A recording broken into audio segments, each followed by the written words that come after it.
Friends, this visit would ever be memorable for me. I would ever cherish it.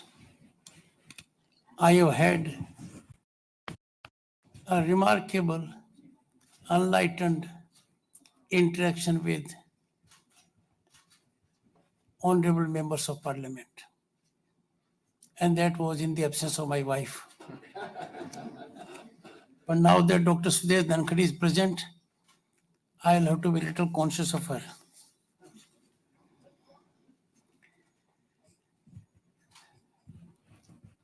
This is not an occasion for me to make a lengthy speech, but I'll say one thing. India is proud of its diaspora.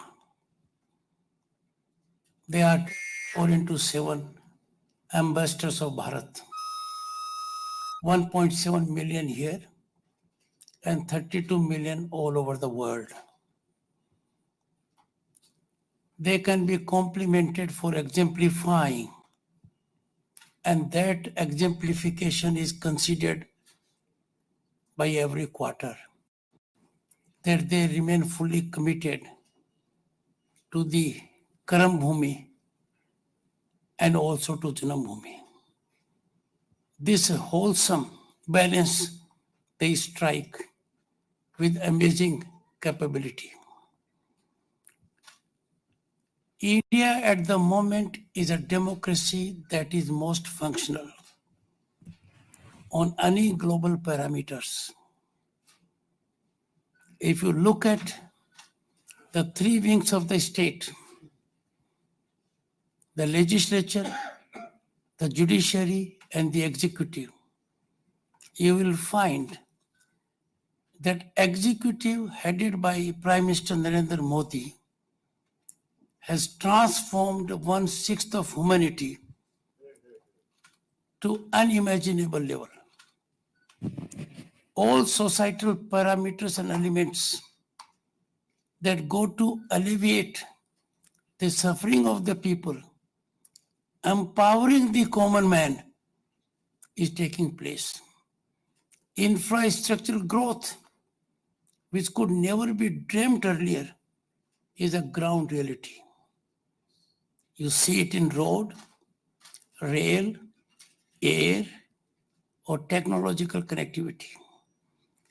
I had indicated to the honorable members of parliament, and just to give an illustration, digital payment transactions amounted to 1.5 trillion in 2022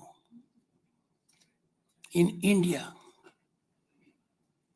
1.5 trillion in 2022. If I take these statistics in relation to US, UK, France, and Germany, taken together, it is 4 times.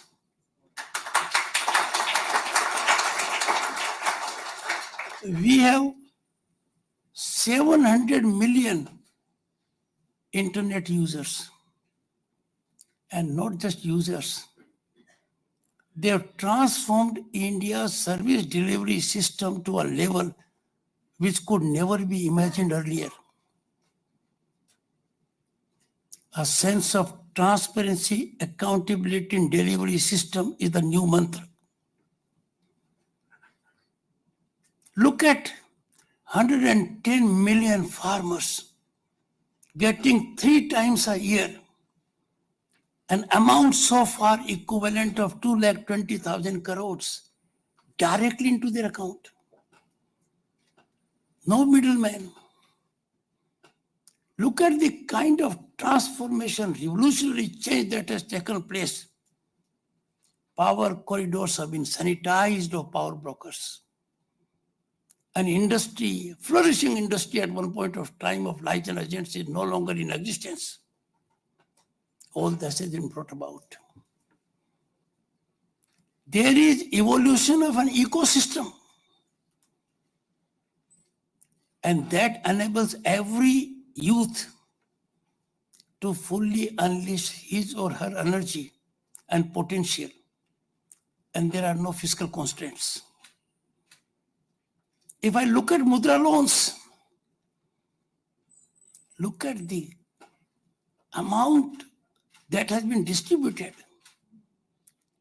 And each loanee, most of them are women, has turned out to be job creator. Skill development and capacity building is the new norm at every stage. National education policy has been evolved after 34 years. I am a product of education. If I had not got a scholarship, I would not have been what I am today. Education is the most effective, potent, transformational mechanism. It is education alone that takes care of inequities in society, brings about emancipation of the vulnerable and empowerment of youth. That is something which is happening in this country. Each one of you who are in this room, let me take to the next level. Where do you have a judiciary as involved as in India? We have at the moment one of the most enlightened souls as Chief Justice of India.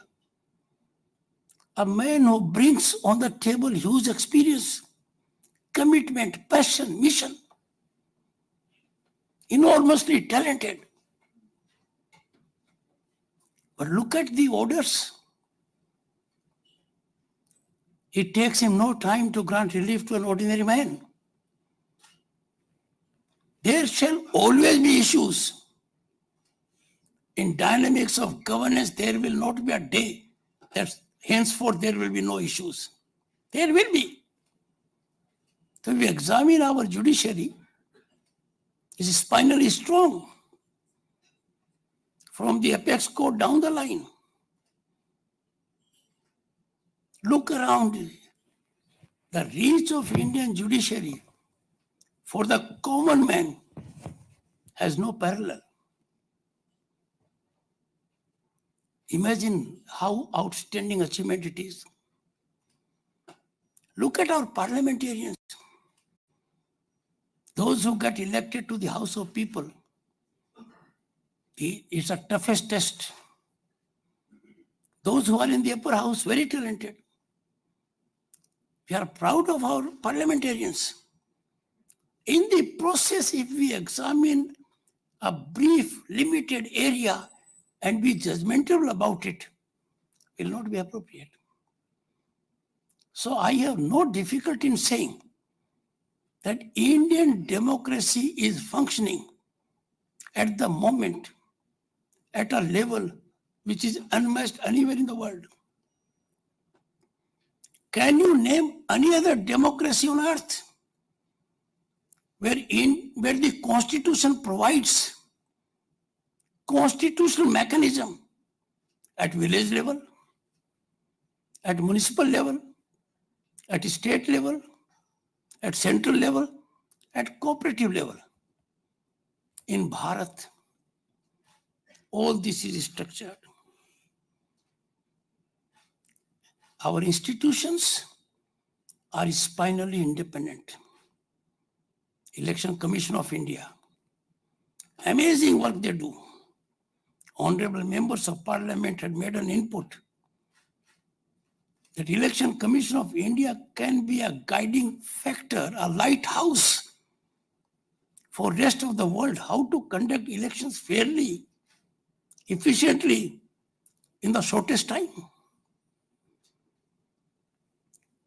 In India, we have an ecosystem now. You may be just anybody. You are accountable to law. No one is beyond the reach of law. And no one can be treated unfairly because we have a robust judicial system. And at the moment, judicial system is headed by a man who is spinally, morally, and propriety-wise, well deserving of it. I would therefore urge you that it is a right time for us to reflect within and keep the nation always first. We must be proud Indians by birth or connectivity and take pride in our historic accomplishments. Which country on the planet can claim to have tackled pandemic, COVID pandemic, so successfully? And mind you, every Indian who required vaccination dose was made available, this dose free, in time, in a calibrated manner, and the certification thereof is available on the smartphone. Not even the most developed countries have come to rival it. They've done it. People are talking about food security. They are not aware. And you need to make them aware. 800 million people in India, 800 million, are getting quality rice, cereal, pulse from April 1, 2020 till date. 800 million, imagine. If you look at the infrastructural growth, which is fundamental to development of any nation, where we used to take hours by road, we have world-class expressways, waterways, airways, and of course technological inroads up to the village level. When it comes to rails, we used to have Rajdhanis, we have two other trains, but now we have Vande Bharat. Just look at what world-class trains. When we look at airports, the development is no longer arithmetic. The development is geometric. And all this is on one account. Rich human resource of Bharat. DNA of its people who take no time in acquiring skills. Go to any village now in India, any village. You will find technological inroads. They will not go anywhere else to apply for a passport. Somebody in the village will do it for them. For driving license, somebody will do it. For ration card, somebody will do it. For Aadhaar card, somebody will do it. For booking a rail ticket, booking a road ticket, or making payment for service delivery, whether it is water or electricity, you do it. There are no queues. There is no person at the moment in India who needs employment and is not getting it. In this flourishing, blossoming democracy, where focal point is empowerment of the ordinary man at the end of the queue, if there are some discordant voices and they are elevated to a higher level, we must reflect. I am not here to make a partisan comment, but all I can say is it has been India's culture that when we step out of our country's boundaries, we step out as its ambassadors. And the greatest exemplification of it happened during the regime of Narasimha Rao, our Prime Minister, from 1992 onwards for 5 years, where Dr. Manmohan Singh was his finance minister. leader of the opposition, Atal Bihari Vajpayee, who later on became Prime Minister of the country 3 times or more, and a Bharat Ratna, he is no more, represented India. That is our culture. And that is deeply embedded in our civilizational ethos. No country in the world can claim to have that kind of civilizational history as we have. Look at our Upanishads. Look at our Vedas. Look at the enlightened discourse in Gita. And look at current Bharat. There is unity in diversity. I have seen it myself in 2 capacities. One while being governor state of Bengal for 3 years, and now as vice president of the country. I would therefore urge everyone who is present here, and it is not a statistical number as I told honorable members of parliament, because each of them represented a huge segment and a thought process. You all do that. I will make one appeal. 32 million Indian diaspora is a formidable demographic component. And this demographic component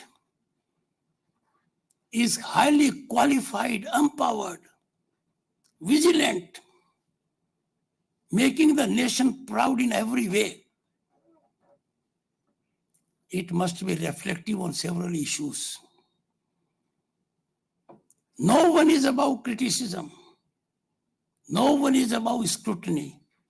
No one is above probe. Everyone is subject to these elements if we have to register progress.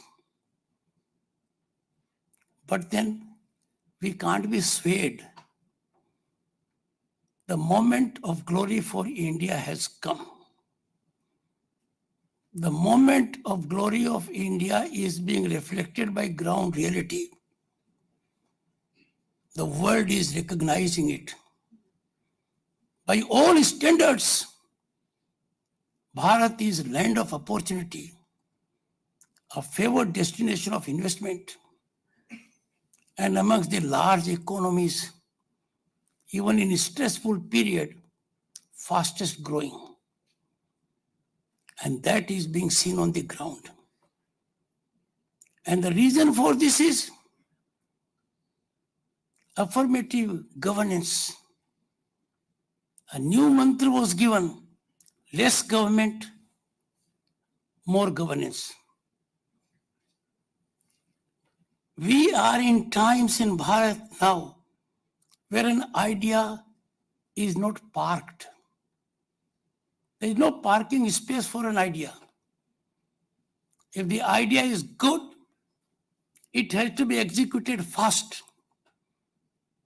And that execution is taking place with big ticket investments in infrastructure, airports, ports, and village development. Therefore, every one of you has to be 24/7 an ambassador of Bharat. A thought was indicated, do we approve everything? We don't approve everything in the family. We don't approve everything with our progeny, our children. But it has to be collaborative. It has to be cooperative. It has to be with a mindset so that things look up. There is no scope for humanity if it has to develop in a peaceful environment and bring about global order to be in a state of confrontation. The world is feeling positively rise of Bharat at the moment. It will be a positive factor for stability of the world. 75th year of independence of Bharat, Amrit Kal, has been fully used. Every nook and corner has been sensitized. Heroes, unsung heroes of our freedom fight have been identified and honored. That has taken place. India has been rediscovered in an authentic manner. Firm foundation has been laid for what India will be in 2047, when centenary of its independence is to be celebrated. I said we are the fifth largest economy at the moment. By turn of the decade, we'll be third. This achievement was beyond our dreams a few years ago. Credit goes to every hard-working Indian worker, farmer, and effective governmental policies.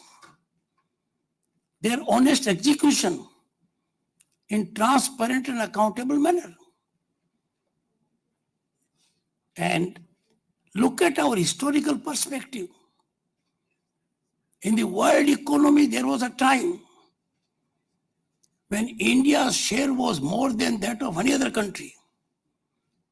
And that lasted for a fairly long period. We are retrieving it. We are on way to retrieving it. Our development trajectory is geometrical, unstoppable. All these factors will tell you where India is heading. Let me give you a small illustration. In space sector, look at the achievements of India. Look at ISRO. Look at what giant steps it has taken in last 12 months. Even the most developed countries in the world have utilized ISRO for putting in orbit what they thought is essential. That's a tribute. India is now a hub of manufacturing activity for the globe. That's a big change that is taking place. I would therefore appeal to all of you, in whatever manner you can contribute for growth of the nation, for rise in its reputation, and to ensure that untenable, ill-premised, unfounded, baseless narratives do not take strides in public domain. No one is against honest assessment or criticism. That will always help us march ahead and attain our goals. But unfair, malicious, pernicious orchestration is antithetical to good conscience. We must antidote it. I'm extremely delighted to Vikram in particular for having facilitated this interaction, which has turned out to be one-sided. But I would grab the opportunity indicated by him and the learned parliamentarians a while ago that they are thinking of inviting me again.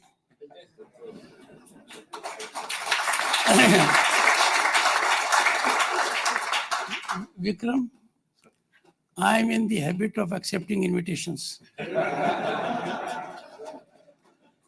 I came to this land for the first time in 1988, where my father was operated. A bypass surgery was conducted on him at Princess Grace Hospital by Dr. John Wright. I was here for a few days. My gracious wife was here for the entire tenure. Then I came here after I was elected to Parliament in 1989. And I became a federal minister. I came here.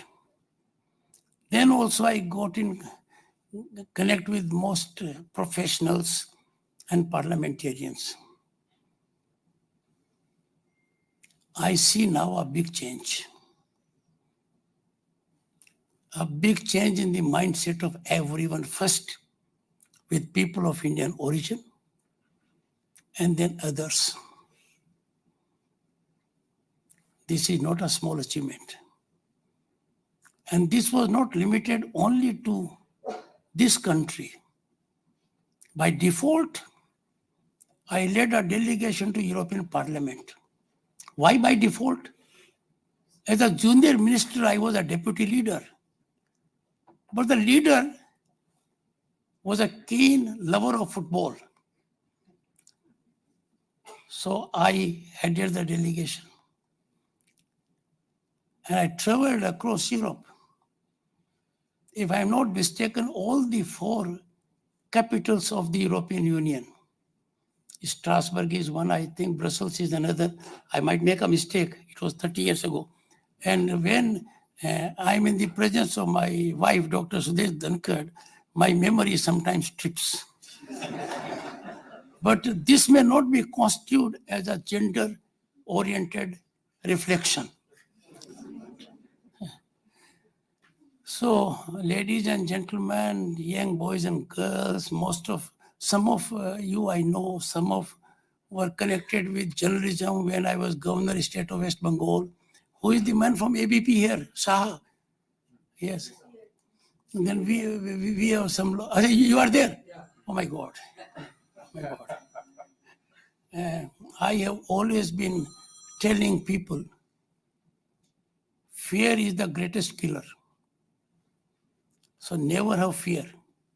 Fear gives rise to stress and tension. Never have it. And if you have a dream, please don't harbor dream in your heart or in your mind. Your body is not to be a parking space for a dream. A dream is required to be executed on ground. And there is no human soul who has made big strides in life without falling. Unless, of course, you are gifted like me to be married to a gracious lady who doesn't allow you to fall any time.